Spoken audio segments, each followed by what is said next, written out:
Boys will be boys as a year the clock starts and war looms on the horizon. The war drums a beating as the testosterone-laden year the cock rooster begins, and the boys get ready to show who is biggest and baddest. The biggest warnings are coming from China, which has seen many of its red lines crossed, at least verbally, by the Mako-laden administration of US President Donald Trump. The fireworks could begin after February 5th as the Chinese New Year holidays wind down. Chinese intelligence and secret society sources say, as the Chinese have warned, if they make a move, it would be unexpected and worse than you can imagine. The Trump administration, meanwhile, has been too preoccupied with redrawing the maps of the Middle East and dealing with ongoing power struggle in the West to fully appreciate what will happen if China makes a military move. Before getting back to what China could do, let us take a look at the new Middle East that is being created by the Trump administration acting in unison with Russia. What we see is the region being divided into three spheres of influences. One is Turkey with expanded zones of influence penetrating Syria and Iraq. The other is Persian Iranian Empire now extending into Iraq, central Syria. The third is the Arab zone, including Egypt, the Gulf states, sunny parts of Iraq, Jordan, and Israel. Military of the Russians and Americans have divided their spheres of influence with Russia to the east of the Euphrates and the US to the west. The map below shows the new zones of influence in Syria. As many seasoned observers have noted, Trump has promised to destroy ISIS within a month, even as he promises undivided support to Israel, the main sponsor of ISIS. What is really happening is that the Saudi monarchy is going to take on the fundamentalist Wahhabi clergy, who they secretly hate, while the Israelis would deal with the fundamentalist Zionist fanatics, which are two sides of the same ISIS coin. The reward for doing this will be survival for the Gulf monarchies and new pipeline routes for their gas exports to Europe via Israel and Turkey. For the Trump regime, fixing the Middle East will be the easy part. Trump has announced he also plans to take on the hard part, dealing with the Federal Reserve Board, by hanging off portraits of Rothschild nemesis Andrew Jackson in the White House, Pentagon sources note. This is not something the U.S. military government will be able to solve merely by marching into Fed headquarters and rounding up central bankers or even by pumping off members of the Rothschild family. It would rather involve dealing with China. Here is how a source close to the Rothschild described the situation. The Rothschilds are embedded in China and have been for many years. All their gold and liquid assets are in China. Everything that happens is well thought out and planned long in advance. Chinese intelligence agency and secret society sources told representatives of the White Dragon Society last week that if China decided to move military, it would not play into U.S. strengths by seeking a naval battle in the South China Sea.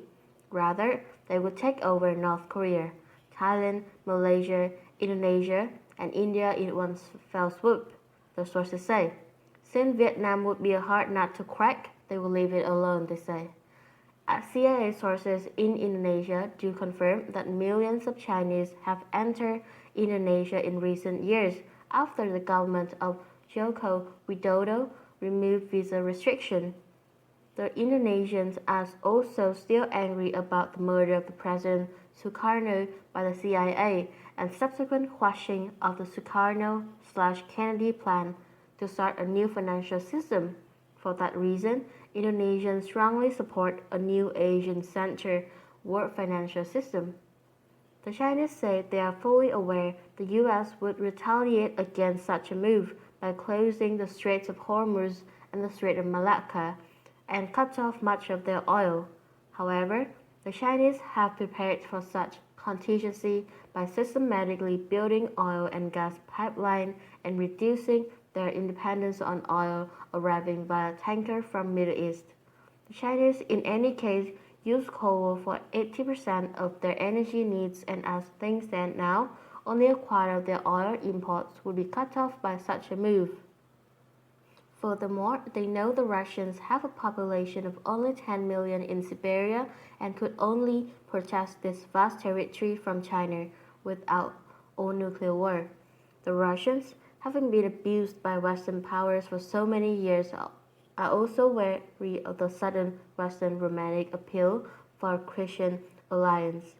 As one FSB source asked a WDS members in response to the new American friendliness, whatever happened to the BRICS, they were told the world was no longer going to be divided into competing blocs, but rather everybody would be friends from now on. The bottom line is the Chinese are sure the Russians will stay neutral if they make the military moves outlined above. The Russian and their Serbian allies, those are inclined to take revenge on the destruction of Yugoslavia by moving into Kosovo, dynastic Illuminati sources say. This would allow the Slavic people to gain control of the vast mineral resources in Kosovo, and that was the reason Yugoslavia was destroyed in the first place, they say. The Russians also have some justice they want done in eastern Ukraine too. In other words, the Russians may decide to take advantage of the distraction caused by any Chinese move to settle some old scores in Eastern Europe. Nonetheless, the Chinese are pragmatic and know what a win-win solution would be infinitely preferable in the scenarios outlined above. For that reason, they support the WDS plans for a new meritocratically staffed future planning agency that would coordinate in a massive East-West campaign to end poverty and stop environmental destruction. Such a campaign would see tunnels connecting Alaska with Eurasia, Japan with Eurasia, and Africa with Eurasia as well. The big projects would include turning the desert green, replenishing the ocean with fish. The Asians also say they are willing to accept a Westerner as first head of the agency as long as his or her successor was an Asian. After that, the job would go to the best person regardless of ethnic and cultural origin. Even if the US avoided provoking war with China, the Trump regime simply could not take over the Federal Reserve Board because the US dollar is not controlled by the United States. Over 100 nations, including Canada and most of Europe, are already in favor of the Chinese-led AIIB and have signed on to the new carbon quota international financial voting regime. If the US tried to unilaterally take this over, they would be isolated, and soon they could no longer pay the wages of the US military spread over 800 bases around the world. The alternative, and this is one this new letter has long recommended, is for Trump to issue treasury dollars controlled by the US government. These dollars could be issued in whatever quantities the government wanted to pay for US infrastructure, education, domestic military activities, R&D, etc. Internationally, it would be worth about half of the international US dollar. This would make US industry competitive again overnight and lead to a huge investment, tourist and export boom for the US. By contrast, Chinese imports would double in price overnight. In such an event, the Asians have agreed the new future planning agency would continue to finance planet-friendly US military activities around the world. The only other alternative Trump would have would to be raising tariffs. But if the example Argentina after World War II is anything to go by, this would lead to a slow degeneration of an isolationist US into the third world status. In any case, these are all issues the Trump administration will get further involved with after its power struggle in the West ends. On this front, Pentagon sources had many new developments to report. After Trump's visit to the Pentagon on January 27, the military may get access to a Brazilian missile base in the Amazon to stop Bush drug cartel, ISIS, and do covert operations, the sources say.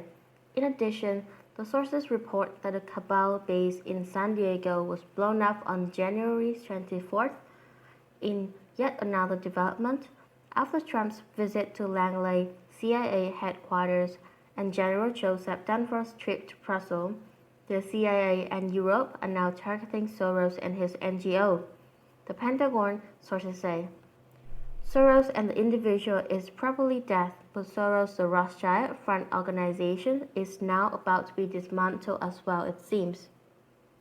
The other thing the Pentagon sources had to report is that with drug dealer Joaquin El Chapo Guzman seeming like a canary, Trump may send feds to take over Chicago, the center of CIA-linked Mexican cartel drug distribution, while getting rid of Mossad boss, Chicago Mayor Rahm Emanuel. With all of this macro going on, it is perhaps a good time to imagine what a calmer female voice would have to say. Why we cannot presume what Queen Elizabeth, who has met 20 US presidents, would say about current events. It is a good bet her advice would be something along the lines of make love not war. On a final note, the visit to Antarctica has been put off for now.